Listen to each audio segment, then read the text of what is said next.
many of these family members were saying it's so hard when either we can't access healthcare, or they won't go, or they stop their medications, or all these things. There are so many barriers to seeking mental health care. It's not easy.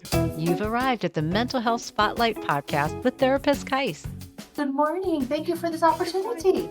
Absolutely. And I was so excited reading your books. I work with a lot of teens, so that's why I kind of was leaning a little bit towards the I'm Not Alone book too.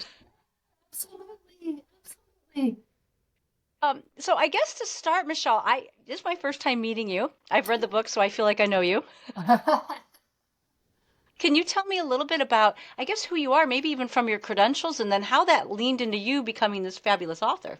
Yeah, well, absolutely. Well, thank you so much. I'd like to know, first of all, what I could call you in this time together. I'm Kais. Kais. Okay, You, awesome. And Michelle. I I took wasn't that for quite, granted. You wouldn't know how to pronounce my name. sorry, I wasn't sure. Kais. Okay, that's pretty.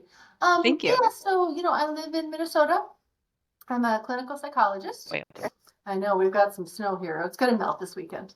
Um, yeah, I've been a clinical psychologist about 30 years. I worked in a number of settings, including the Veterans Affairs, the VA system, for about 17 years. I've been a professor at University of Minnesota, University of Oklahoma. I've done a fair bit of research and teaching. I'm the editor of a journal, and so get to do lots of things like that. Currently, I'm in private practice, and I do individual and couples therapy, largely focusing on supporting folks who have a mental illness or PTSD. So that's a little bit who I am. As I said, I am currently living in Minnesota, and I'm on the 2-day eve of going on vacation. So you caught me on a good day. So I'm kind of excited to be heading out of the country, actually. So it's a So good many of time. my clients are college students, so they are about to go on their spring break, and I am Yeah. living vicariously. Where are you? Can I Exactly. ask where you're going so I can live Yeah, through you yeah, too? really. I'm actually going to London, and it's a tie-in to our books, because I'm going to go meet with some, they call them charities there, organizations that are all focused about supporting youth whose parent has a mental illness. So I'm actually super excited. It's partly fun too. Don't get me wrong. It's partly vacation, You're but going it's to find the also, balance. yeah, absolutely. It's also partly getting to meet some of the organizations and folks that I've known and worked with for a long time. Actually, just this morning, I gave a lecture to about 30 folks living in London and the United Kingdom, excuse me, all of who had loved ones living with mental illness. And so you can do it via Zoom, which is fun, but to meet in person will be such a blessing. So I'm really looking forward to that. Yeah, you'll get to share your energy with them in that space. That's going to be lovely. Exactly, in person. Yeah, Yes. so how did I get into this area? I guess two answers to that question. Yeah. First is professionally. As I said, I was in the VA system for a long time.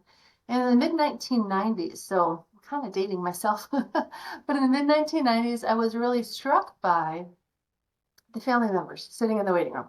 Their Yeah. veteran in that situation would go in for their 10-minute med checks, really short appointments, and come out. And oftentimes these family members, well, sometimes they'd go in, but often they wouldn't. And I think there was such commonality of need, such Mm. confusion, loneliness, anger, sadness. And I'm like, we have all these people together. What can we do to try to support them? So I wrote my very first little grant for $3,000, and I got it. And that's how it started. And so I started developing family education programs long, long ago. And then it has kind of evolved since then. But that's on the professional side, how that started. On the personal side, I also have several family members experiencing mental illness and trauma. So it's not only a professional, but also a personal passion that is sustained. My mom and I, who collaborate for these 20 years of creating resources together. And to your point, I think so many people know someone or love someone who struggle with some capacity of mental health challenges. Absolutely. I mean, with How the could they not? statistics saying, about 1 in 4 of us having mental illness at any one Yeah. time, and like Yeah. half of us at some point in our lives, pretty much everybody knows somebody. Yeah, if not their own journey to Right. empathize with Absolutely. it. Yeah. Absolutely. Yeah. So this has been a life focus of yours. You have been Yes. not only in mental health, but you mentioned 20 years of trying to reach this population. Yep. How did it turn into then the book that you've written, which is Loving Someone with a Mental Illness or History of Trauma? I love that you put those both in there. I'm so, literally 20 years ago, I said to my mom, we were on vacation in northern Minnesota. Hey, do you want to write a book? And Wait, she wait, said, I got to interrupt you. You went on well, vacation in northern Minnesota? That was vacation? in the summer, it's beautiful. Oh, there's so many lakes. It's just beautiful. We've Yeah, been it doing is it beautiful. a long time. Um, I said, hey, do you want to write a book? And she said, yes. And so we actually, in the mid 2000s, wrote 3 books for teenagers. And so one's for teens whose parent has experienced trauma. Yeah, that's actually the second edition, exactly. So the first ones Yes. were in the mid 2000s. One was for military kids specifically. One was for teens whose parent experienced mental illness, and one for teens whose parents had trauma or PTSD. So So there were that different ones. This one has a different oh, bent. this one combined 2 of them, exactly. So in the mid 2000s, we separated them. And then honestly, at the beginning of COVID, we were at my nephew's soccer tournament. And I said to mom, hey, do you want to write another book? And her answer was, anything with you, darling, which was very sweet, motherly sort of response. And so we've been working throughout all of COVID, actually pretty hard, alongside my having a full-time job, of creating these 2 resources. So the one for adults, Loving Someone with Mental Illness or PTSD, or History of Trauma, and the other one for teens, the I'm Not Alone. Exactly. Yes, you're showing them so beautifully. Yes, so those are the 2 we've been working on collaboratively. And it's been great because she's a mental health advocate and a teacher, and I'm a psychologist. And so we bring such synergy to our work together. I was going to ask how you blended your backgrounds because both of you are accredited, and mom is DeAnne. Did I say that Yes, correctly? exactly. And DeAnne you Sherman, obviously. yes, she's absolutely my co-author. I could never have done it without her. Oh my gosh. Writing is a heck of a lot of work, and a lot of it is not fun at No. all. And so we're both pretty attentive to detail, and it's been a intensive process because we've had many, many, many, many people review it, teenagers, professionals, people with lived experience. We had a cultural sensitivity reviewer. I mean, we've had tons of people look at it and give us feedback to make it as good as it can be. And so it's been an iterative process, and then finding a publisher, and it's, a graphic designer, and it's a long process. There's so So we much lift to each it. other up. We support each other through sometimes the challenging, unfun parts, and bring different perspectives and ideas. Sometimes Yeah. I'll like get too technical or too like psychobabble, and she'll like, no, people don't want to hear that. And she also, as the teacher, she helps put things in a educational format because I'm historically have written more for like journal articles and stuff for the professional Mm. audience. And she's like, no, let's say it this way and get people to engage or reflect. That's how our books are different, is they're not, as you've seen, they're not just like information. Because I mean, if you want to know the symptoms of bipolar disorder, you can Google it these days. We didn't just do Right. symptoms. We tried to make skills. What have I learned from 30 years of working with families? What do they need to know? Well, they need to know about how to communicate, how Mhm. to navigate the healthcare system, how to manage intimacy, how to parent, blah, blah, blah. So we tried to put these into skills with real accessible things. So there's stories and activities and exercises, as well as hopefully some helpful information. But it's been a great synergy together to work with her. And I love that she kind of checks you because you have so much knowledge that you could get lost in it probably. Exactly, exactly, absolutely. So that's why we're a good team. I love it. And I love you said something that really strikes me. One, because my population tend to be a little bit older, and because my attention span's not the best. Yeah, And visually, especially, well, not especially, the teen book, because it's more of a workbook, is right. extremely easy to follow. Oh, There's tons good. of activities. Yeah, But this one too, this reads, there's information, but there's so many things to fill in, to check in, to do good. activities. There's all these bulleted areas. There's Right. like sections where everything is kind of broken down into a Yep. beautiful visual. So I appreciate Oh, that thank about it. you. Thank you for saying that. I was literally driving somewhere at one point while we were in the middle of creating. I said, you know what? We need a guide at the beginning. And mom's like, no, Michelle, we have the table of contents. Why do you need a guide? I'm like, no, Mm, I think we need this. So that's the first yeah. couple of pages. Like, if you're struggling with this, go to this chapter. If you want information on this, go to that chapter. So I hope that that's helpful for the reader because you don't have to read it from start to finish. You can just check out what's relevant and helpful to you. And that was something I want to make sure I highlighted is that you could use this almost like a resource that you keep on the table and you say, right now we're dealing with this. Let's go to Yes, chapter 8. exactly. I Exactly. love that. And Absolutely. I think that we don't do this enough where we open up a piece of information and ahead of time know what it might offer us. It's very Right. specific in here. Yeah. Well, good. You're so kind. Thank you for being so affirming. Well, but I wouldn't say it if I didn't believe it. And and I think going back to talking a little bit about this topic, Yeah. did you do this because, was there, in your experience, did you find that people weren't doing this? Were they not talking about it? Did you do this because it needs to be out there? Yeah, Yeah. absolutely. I mean, I think the caregivers, I mean, our whole mission statement that's on our website, but I want to read it to you. Hang on. Please, I would love that. I Um, should have it, but I love that you do. no, just a sec. And I want to say it perfectly. So just give me 1 second because it really summarizes what we're about. Okay. Our mission statement is family members of people managing mental health problems and trauma have been invisible and unsupported for far too long. It's time to see, hear, and include them, recognize their sacrifices and contributions, and empower them with research-based information, practical skills, and hope. That's what we're That's it. all about. That's it. And for this population that I so agree with you, it's what we see with the people that are bringing their loved one, that are going home with their loved one, who have less control because they can't Oh, do anything. They have to sit and wait for their person to progress. sadly, sadly. Yeah, that's what truly, like an hour ago, I had this conversation, and many of these family members were saying it's so hard when either we Yeah. can't access healthcare or they won't go or they stop their medications or all these things. There are so many barriers to seeking mental health care. It's not easy, Sure. and so many So, levels for people of all ages in all countries, I'm learning. yeah. So actually, I just saw it's very interesting, and stop me if I get too little research here, but I get excited about Bring it that. on. There was an international study that just came out this year, 2025, that looked at 57,000 people across 21 different countries. It was a structured interview, and they actually looked at what percent of people who met criteria for different mental illnesses actually were aware they had a problem, reached out for help, got any kind of help at all, and then received like effective help. So they cut, I can give you the article if you want to, but they looked at each of those Love it. percentages. And interestingly, less than half of people who on this interview acknowledged mental health symptoms that would constitute disorder, less than half realized they had a problem, which is pretty Wow. interesting too. Didn't And even tells us realize. So they weren't getting help. yeah, that tells us the importance of primary care, and that Yeah. public education to be getting the word out there. So that, and I won't go through all the other numbers, but the bottom line, the end of the story is of all the people who really were reporting that they were having significant psychological distress, only 7% were getting what we deem effective or appropriate treatment. This is international, around the world. Wow. One could argue in some places maybe it's better or others, but it's like we've got a huge problem here with so many barriers and things that the difference between need, the stress, and actually people getting care is huge for lots of different reasons. But Yeah. yes, I have huge passion Daunting. and have for a long time.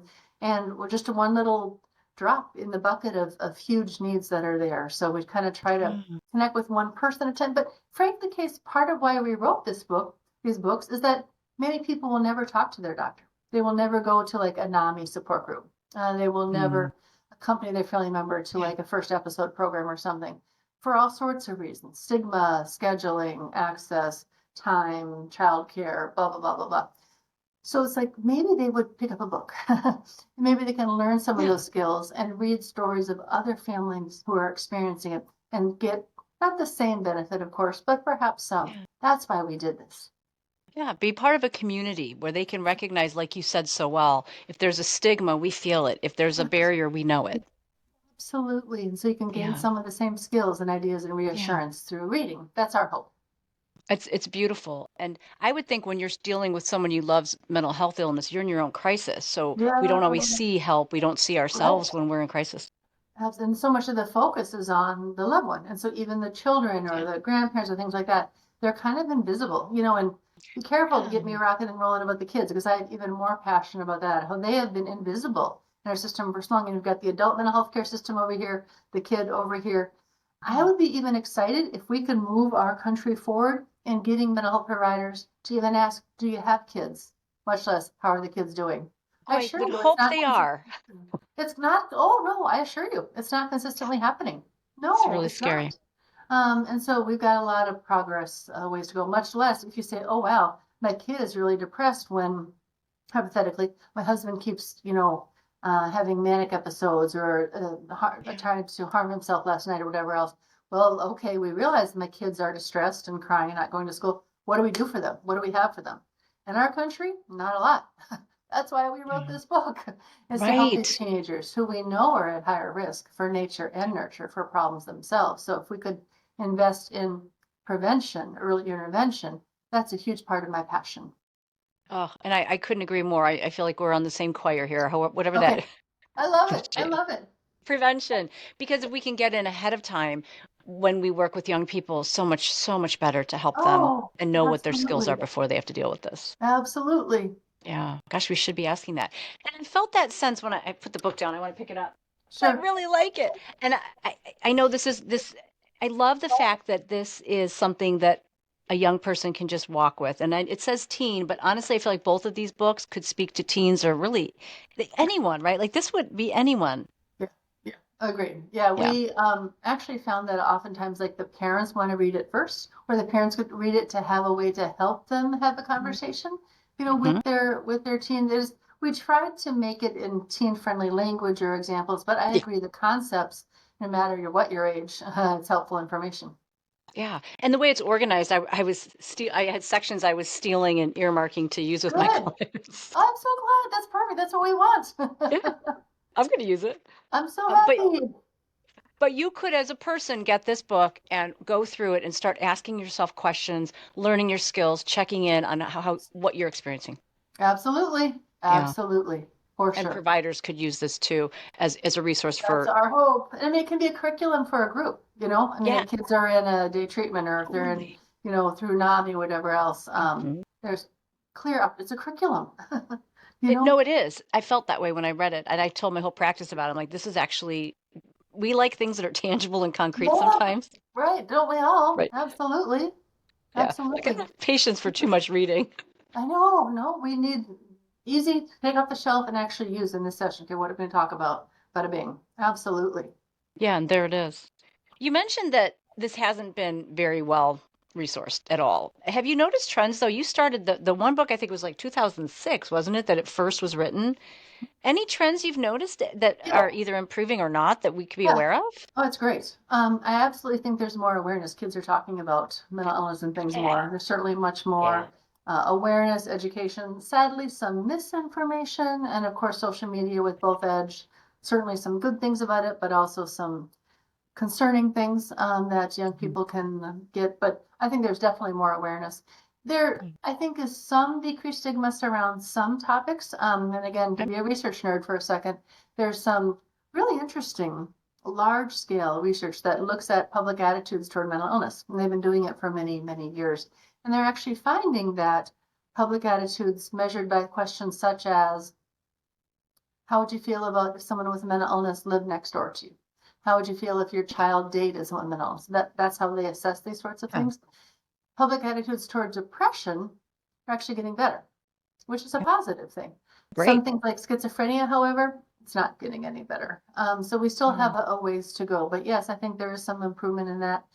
I It's been a long time since I've been a teenager, but I definitely think the experience of being a teen compared to 20 years ago is more complex. We certainly didn't Yeah. talk a lot about school shootings or cyberbullying or some of the almost daily trauma that's going on. Obviously, living now in the context of so many challenges at so many levels, it's Yeah. hard. It's hard. I mean, obviously, we know the rates of depression, anxiety among teenagers are going up, and so Yeah. it's just in general, it's a hard Mhm. time. I think they are more sophisticated. I'll tell you, one of our reviewers for the second edition, a teenager, was so actually two brief stories.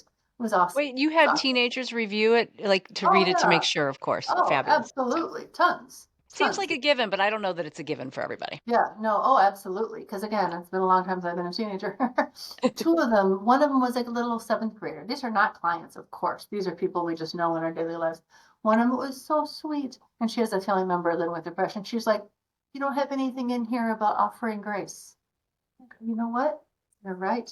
Thank you. And so we ed from the mouths of babes, right? I was like, oh, Nice. Give It was ourselves so sweet. grace, Yeah, and give your parent grace is what that actually was, what she was talking about. It's or like, both, yeah, and then turn absolutely. it back in, right? Absolutely. So that was really sweet. And Oh, another person said, you know, we really need to empower teens who are at risk and they know they're at risk. And we say they're at risk. I mean, I'm all about being honest. What can I do?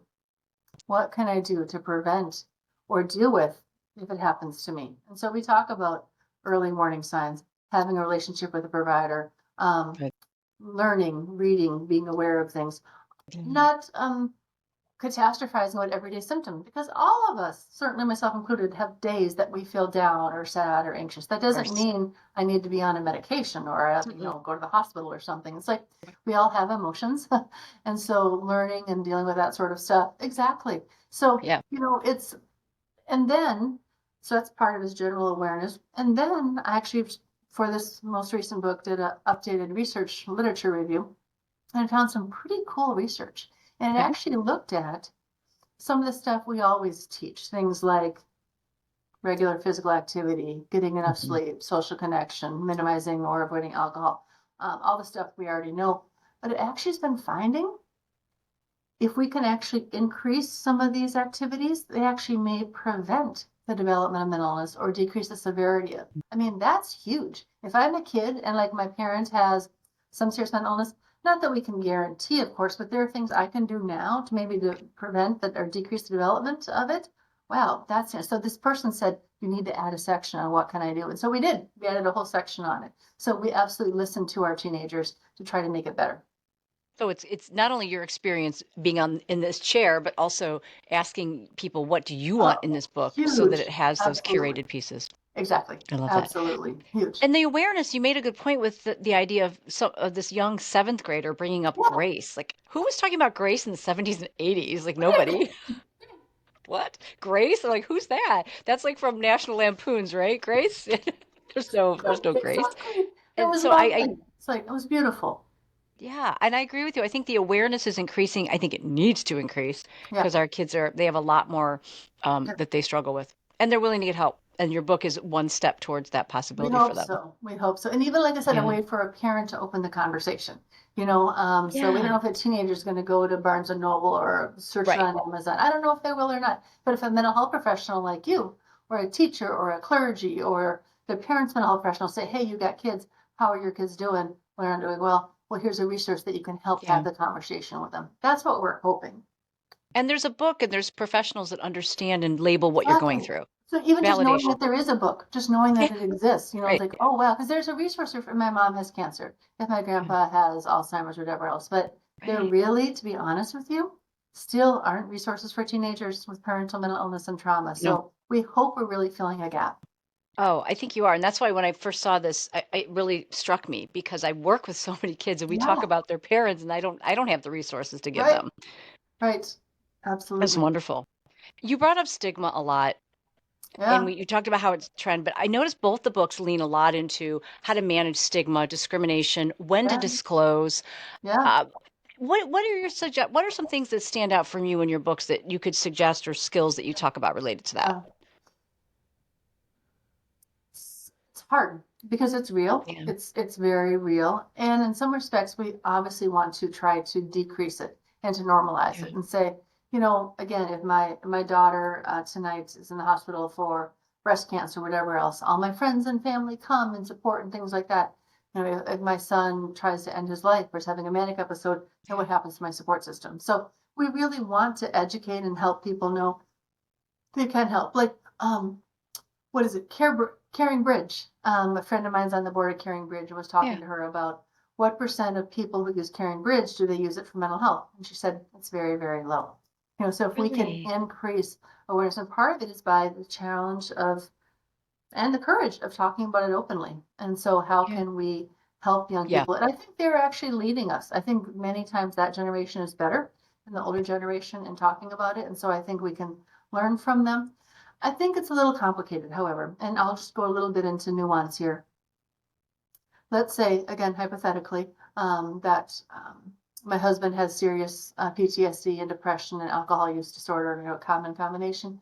And we've got an upcoming family event. Let's say Yeah. it's, my parents' 50th anniversary. And he's basically in a really dark place and he is not going to go. What do I tell? What do I say to my family and friends? What do my kids say? Where's their dad? It's nuanced because I obviously want to respect my husband. Maybe he doesn't want people to know. Maybe he's embarrassed. He's ashamed. He just says, well, tell him I have a headache. Well, if you have a headache every time, or you never come to these events, people, start to wonder.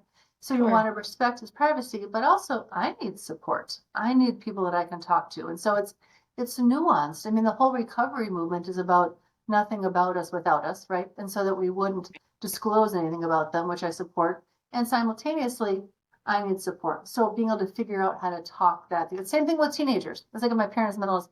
Do I tell my friend that my mom has leukemia or my mom has breast cancer? Perhaps. But do I tell my friends that you can't go over to my house because my dad is intoxicated or my stepmom is so depressed she really doesn't come out of the house and our house is a mess, or my mom is hoarding, or whatever else it could be. What do I tell my friends? It's tricky. So we talk about, we have a pros and cons chart and thinking about who you want to talk to, what you might want to say, thinking about how they want to respond. But we in general lean toward moving toward disclosure, but it's hard. We adults struggle with this. Why would we expect kids to know how to do this? It's difficult, and kids can be mean. We know this, and adults disclosing too, because if I have a lot, but it could be like you mentioned, it could be a husband, it could be a friend. It's not always the child disclosing, wanting the disclosure. Absolutely, it's tricky. It's really tricky, but yeah, I do believe it's real. And we have a whole section in the back of loving someone about how to advocate, because I think at times, be it current political issues, be it other causes you believe in, finding ways in which you can take your energy into action, and so I really have a whole couple pages in an appendix about ways in which if you want to get involved and advocate, that you can. Yeah, who does that? Like, I kept reading your book and I was like, oh, there's another resource. Oh, there's so much information. It's almost like an encyclopedia of access, which is really good. And there's stuff in here I didn't know about that you've listed. So I really appreciate this. Oh, good. I'm glad. As a mental health professional, that means a lot.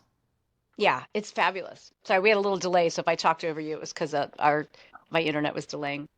Um, the disclosure is such an important topic. And that's why, like you mentioned, the nuance. We find here as soon as, because I work a lot with eating disorders, and when people know, some people might stigmatize, some people might judge you, but you know what? The overall benefit far oversees those few people that can't see through it. And then you have a community and you don't have to hide. Absolutely. It's huge. The shame, the isolation, the stigma. It's huge. I agree. Yeah. Absolutely. So I appreciate so much how much the book talks about that. And you're off, and I mentioned somewhere in here, you're so honest about it. You're like, hey, this may not be easy and we can't promise you it's going to go well every time. Right. It is what it is.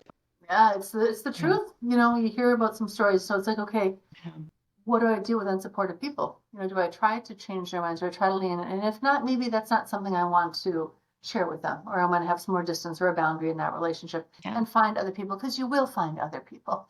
There are other people who will get it. And if you aren't finding anyone, then perhaps a clergy, perhaps a mental health professional. There are people who can hold your emotions and story and see you. Yeah, great point. We're out here. It's just a matter of where you find those people. Exactly. And truly, many people find clergy or things like that, or peer support programs. I mean, there are online, there are all sorts of things that can be available that can be really meaningful for people. So it's great. And what's in your book? And you've shown us those in the book, so they're there. Exactly. We list them. Listed out for us. A lot of skills in the book too. I'm a big skill person. There's a lot of things you break down. I was looking here. You had like the 4 C's and the square breathing and the 7 C's. Is there a couple favorites you have from the books that you really use a lot, even in your own practice? Where you're like, these are good skills. Oh, yeah.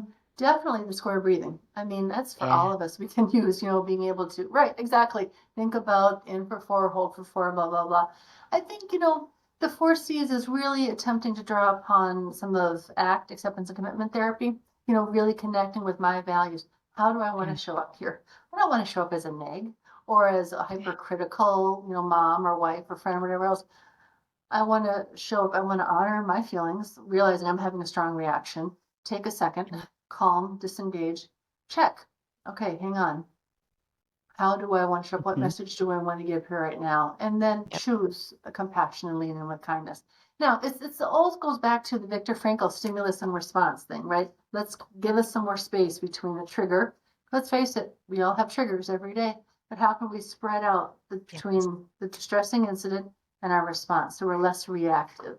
So many people who've experienced trauma, and a repeated exhaustion just have such a short reactivity. And so Yeah. how can we spread this out and insert intentionality? And the intentionality I'm Mhm. trying to ground people in with that skill is values, is Yeah. sense of how do I want to show up in that relationship. And so I think those concepts, those frankly research-based concepts, including not only ACT sort of stuff, but kind of self-compassion and Yeah. compassion for others are tools I use clinically all the time. And so I try to infuse them in my writing. And you do.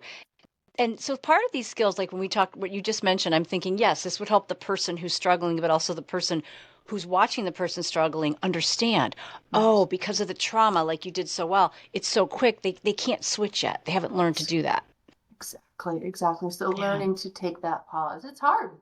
It's hard. I mean, you think about I do, as Mm, I mentioned, a lot of couples therapy. And, some of that research by John Gottman, it's so fascinating in which he looks at when we are so physiologically worked up, we simply tight. cannot communicate Yeah. calmly and listen. We simply cannot. And so that necessity of taking a break and coming back and talking Yes. about it later. Yeah. Easier said than done because some people are like, I want to finish it now and don't I get my distance. emotions out. Yeah. Yeah. Yeah. And I'll Yeah. just feel better once I dump. I'm like, I'm not so sure. How's it working for you? Yeah. Let's come back and Yeah. try a different way. So the book is offering this combination of skills, empathy, understanding, and tolerating for yourself and the other person. So it's Exactly. twofold. Yeah, absolutely. Hope so. And Yeah. empowerment and resources that you really aren't alone. There are things that you Yeah. can do today to take care of yourself. That's our hope. That's our hope. That's the hope. I love that you highlight that. It's the hope because Yeah. you can, these families can thrive. People can get better. Recovery is a possibility. Absolutely. And they can be Yeah. effective parents. I mean, I just was talking the other day with some folks about this kind of either we have this ignoring, isolating these kind of kids and Mhm. families falling through the crack, or we have the expectation of pathology or deficit or lack of skills. Yes, Yeah. parenting can be harder for sure when you have mental illness, but Yeah. lots of people with mental illness can be very effective parents, and let's support them rather than live with that fear of child protective services coming in and taking them out. Yeah. There's Right. also real clear research showing families in which there's mental illness, the kids are like 8 times more likely to be removed from the home and have CPS Yeah. investigation. So Right. living with that fear, who would seek help, right? Oh, So, it comes up all the time. People are yeah, so we need afraid that you're going to report them. exactly. We need to Mm, empower and help parents rather than fear-based kind of, right. parenting or whatever else, but they're not going to disclose unless they feel some safety and some Right. ability that, oh, you're here rather than to help me, rather than to shame me as being a bad parent. Because let's face it, for many people, mental illness or not, being a good parent is a reason to get out of bed. It's a reason, Yeah. purpose, it's It's a a meaning protective in life. factor. Yeah. Yeah, it's a motivator. It is. It is. So the book can guide us that way, but also that understanding that you find a provider you feel safe with and talk about those boundaries ahead of time. Huge. Oh, it's huge. Yeah. And be really clear on, and that's for me, first session with every client I see, these are the rules that I have to live by. If you have questions, it's Mm, okay before we even share anything. that's We've right. got to be clear from the very beginning. And same thing Yeah. with mental illness, parenting, whatever else. But Yeah. we've got these two extremes of this neglect of even talking about parenting or this fear of, assumption of pathology. And we got to Yeah. figure out somewhere in between. Yes. And parenting's an anomaly in and of itself. Yes, So it to is. parent well without mental illness, forget Exactly. it. So hard. So Right. hard. There's no handbook. I haven't found a handbook yet. Oh, no, really. Absolutely. Yeah. Absolutely. So it makes sense that it's difficult. Do you have a story either from your own personal experience or maybe a client's where this has played out, where you've seen a setting where someone's improved or you've seen these kind of interventions work? Oh, totally. Yes, absolutely. Um, the example that first comes to mind Yeah. is when I was in the VA setting, I worked with a dear friend, a colleague who's actually a retired Air Force colonel, who was also a psychologist. Oh, And we cool. did for quite a few years a multifamily group model in which we brought in both the veteran with either mental illness or PTSD, and then they brought in partner, friend, parent, sibling, or support person. And so we had small groups of these dyads, a veteran and support person. Yeah. What's called a multifamily group model created by Dr. Bill McFarland. And Hmm. many of the skills I teach in my book are the same things that we taught there. But Perfect. the reason I'm sharing it is it was actually in my 30 years of clinical work, the most powerful clinical work I've ever done. And because these families, both the veterans and the family members, just so connected with each other. And we're just so hungry for that sense of community. Mm. Because let's face it, mental illness can be very isolating. Okay, so that sense of, Yes. oh wow, I can look across the table. This was pre-COVID. Look across the table and see someone else who's really struggling or learn how they manage it. Some of them spontaneously shared phone numbers and connected outside of group, but that building of community, the drawing upon skills. And I can say that actually it worked because we did longitudinal research. So we did lots of measures at the beginning, at the end of this therapy. And there was significant improvement in lots of variables about Yes. both the veteran, person with mental illness, and the family member in lots of ways. So I can speak very clearly that that works because I have Do it. data showing it. But more Got it. anecdotally, every day, absolutely empowering people with some of these skills and support and idea. It makes a difference. They're hungry and so grateful because so often these family members are like, no one talks to us. Even No. just this morning when I did this talk with the folks at the UK, they're like, there is nothing for us. Thank you for seeing us. And so I think Wow. that idea of just even being seen, much less offering skills, goes a long ways. Yeah, it's just to acknowledge that as we've Exactly. highlighted that it's under resourced, under acknowledged. Totally. Yeah. Totally. And they're very grateful when you do. It's hard because they have a lot of feelings and a lot of Yeah. pain, a lot of anger, confusion, helpless, powerless, guilt, a lot of strong emotions. That's Yeah. what all of what chapter one is in loving someone. It's like, yeah, you Yes. got lots of feelings. I get it. Let's talk about them. Right. They're out there. We're not going to Yeah. pretend And like then they're let's not give you there. some coping tools for how to manage them. Right. Yes, I love that. And that's preventive too. So if I know how to manage those, they're going to get a Absolutely. little less loud. Absolutely. Exactly. So you Exactly. said there the connection, and that's another theme that you have in both the books. If we connect, you need to Huge. connect. If without that, it feels kind of you're floating, and so you're Absolutely. proving it. Huge. It's huge. I mean, the Yeah. last Surgeon General, his whole thing was on loneliness, okay, and disconnection. And that's just Yeah. in general a huge problem in our country and probably internationally. Um, but even more so, I think, with mental illness because of the Yeah. stigma and shame we've talked about. It's hard. It's hard to know how to talk about it in isolation, despair. It's a breeding ground. Isolation is a breeding ground for despair and disconnection and depression and things like that. And so the connection, and that's It's no partly good. why we put stories and things from people who really lived it in the book. It's like, oh wow, I can really relate to this person, their experience. Yes, and thank you for mentioning that. There's a lot of case studies. I call them case studies, but Yeah, you can read out what so and so did with so and so it exactly. shows you exactly how it plays out. Exactly. Yeah. Yep, yep. And then there's actually a research lab in Toronto I call La Proche that has a really lovely resource guide, and they let us use some of their quotes from some teenagers' parent has mental illness. Like, yes, you teenagers said it better than I could. This was the point, the idea, the concept. And it's like, let's include this quote. It's like, yes, this is what we're trying to communicate. So we Yeah. hope that that makes it accessible for the readers as well. I think it does. And then you have all the this is more in the teen book, but the how about you sections where they Right. can reflect. Exactly. They write and have their thoughts and questions and experiences. Absolutely. And that could be great for a therapist to use too. It's like, let's talk about this. What do you think? Right. Yeah, Absolutely. I even though the teen one is a workbook meant for somebody to do themselves in Yeah. essence, I was telling my whole team here, I mean, this is a great resource Well, thank you so much. I because we really don't have them. And I yeah. think yours is really good, but you get to be Oh, really good too because we don't have enough of it. thank you so It's much. It's fabulous. so kind of you. About a global, you mentioned really early on my dream, what your dream is. Are there some global things that you would love to see happening that could help improve this? Yes, That what could be some things we could hope for, manifest? yes. A huge thing that I hope for is seeing these young people. Is having Yeah. organizations, be it NAMI, and I'm a big fan of NAMI, National Alliance on Mental Illness. Don't get me wrong. I contribute financially. I They give us a volunteer. lot. I've been on boards. I mean, I really am a big fan, and I continue to be disappointed. that they don't provide specific resources for these teens. They provide resources for teens who have mental illness themselves, and that's great. Yes. But I'm Hmm. saying for teens whose parent has mental illness. And so, Mm-mm. frankly, my hope, my dream, I invest a lot of my career in trying to raise awareness about these teenagers and their experience.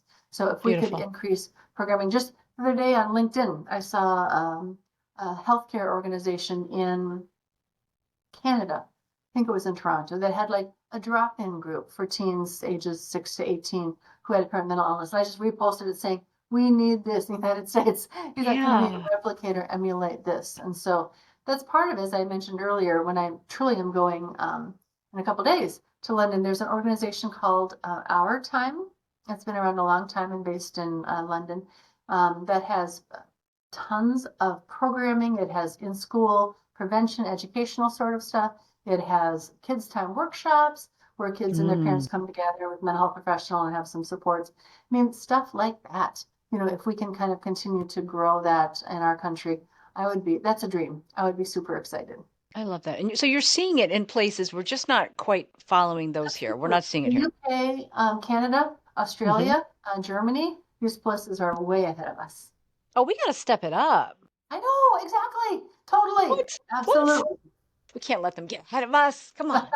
They have been for a long time. Yeah. Yeah. So we've got some work to do. That's my big dream. That's why you wrote the book. That's why I'm trying to put it here. That's why you're doing a Yeah, tour, I assume, getting the word out there and the book doing it out there. virtually. Yeah, exactly. Absolutely Good doing these family. podcasts. So yeah, it's people like you who help us. And so we're so grateful the opportunity to talk to you. And clearly, you've obviously really delved deeply into our books. And so it means a lot to me that you really took the Yeah. time to invest in this and have this conversation. I really appreciate it. Yeah. I'm going to use it. Oh, I'm so glad. I'm using it. I'm using it. You have so many the books before these two books. Any one piece of advice? It's probably so hard to isolate that, but is there one really hot thing you'd like to leave with people about this journey? Yeah. There is absolutely the hope of recovery, and many, Yeah. many people do recover and improve. And for some people, it is a very long-term journey. And so that Yeah. whole marathon, not to sprint idea is that it is imperative for people who love someone to find breaks, to take Yeah. time. And it can be certainly a vacation or things, but I'm talking about every day. Getting some vitamin D, going outside, stretching, going to a yoga class, texting Breathe with a friend, breathing, watching a fun, deliberately a few times. yeah, play with your puppy. I mean, any of these Yes. sorts of things, it's like, it's Yeah. so important to take care of yourself. And if guilt bubbles up, find ways of dealing with that and processing that because you really can't take care of them unless you take care of yourself and you're going to get burned out and depressed yourself. So we Find the see whimsy, right? You mentioned go pet your dog. Just find some whimsy. Find something light sometimes. exactly, absolutely. Silly. So prioritize yourself. And so that's why the book is titled Loving Someone Mental Illness or PTSD or History of Trauma, Skills, Hope, and Strength for Your Journey. It's not about Hmm. helping them. It's about helping you in your journey. Right. Finally, it's about you, the person who is on the outskirts in a way, watching. Absolutely. Yeah. Absolutely. Mm. Do you have a word for your own journey? I know you have a personal and a professional journey here. Is there a word that would somehow summate everything you've done, if that's a word? Yes, hope. That's the name of our company, Seeds of Hope Books. That's So why I we are love it because that's one of my big things. Hope, hope. absolutely. I mean, Seeds we're of hope. honest Yeah. and realistic and we speak the truth. Yeah. And oh my gosh, absolutely hope. Hope. And these books show you that you not only with all the research you've done and the anecdotal, it does happen. It is there. And at very least, even if like you mentioned, maybe you're not going to recover for life or your person isn't, or but Right. you could improve. You could less suffering. Absolutely. Less suffering. Absolutely. Absolutely. Continue to I have love hope it. for yourself, for your other people in your life who may really need Yeah. you. And so being sure to dedicate time and energy and love to lots of people in your life. So absolutely hope. Wonderful. Great word to put this together. I'm going to make sure in the show notes that I put these resources that you've mentioned. There's a few from the Awesome. book I'll also put in Awesome. there as well as how to access to get the book. I'm sure it's on Amazon, isn't it? Yeah. I would think that's the quickest route, right? Anywhere. It's anywhere. Yeah. Barnes and Yeah, Noble, anywhere. Target, Amazon. Yeah. But just our Yeah. website would be great because you can download sample chapters. There are other free resources on the Oh, website. good idea. So seedsofhopebooks.com. That'd be awesome if people are interested to put that seedsofhopebooks.com website. Seeds They of Hope. can link to buy the book and things like that. But yeah, And all your books are on there so they can go and look at some of the other ones you were mentioning earlier. Exactly. That's wonderful. Well, I appreciate your time, your story, and thank you for doing this. Hopefully that impact will hit us here in the States, and we can show up for a change here a little bit, mental health wise. Absolutely. Thank you for the opportunity. It's just lovely to talk to you. I love and feel your energy, enthusiasm, and passion. And Thank you. it really was a lovely conversation. So thank you very much. Thanks for listening to the Mental Health Spotlight podcast, helping you hold hope on your recovery path.